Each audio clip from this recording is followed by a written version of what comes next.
Magtungul adynnaky Türkmen Döwlet Uniwersitetinde matematika dersi boýunça 3-nji halkara olimpiadanyň açylış dawarasy boldy. Türkmenistanyň bilim ministrliginiň guramagyna mektep okuwçylarynyň arasynda geçirilýän matematika dersi boýunça 3-nji halkara olimpiadanyň açylış dawarasy boldy. Halkara olimpiada mektep okuwçylarynyň 200 golaý gatnaşýar. Olimpiadanyň açylış dawarasynda Türkmenistanyň ýokary okuw mekdepleriniň döredicilik toparlary beýatleşige gatnaşýan döwletleriň milli sunugaty bilen çykyş etmegi daşary ýurtly mektep okuwçylaryna öz bolşly täsir galdyrdy.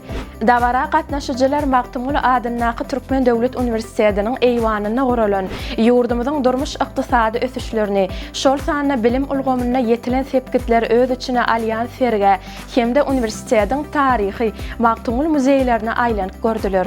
Halkara olimpiadada A we B derejeler boýunça Aşgabat şäheriniň eňlisili çuňlaşdyryp öwredilýän ýöriteleşdirilen 135-nji orta mektebine geçirler.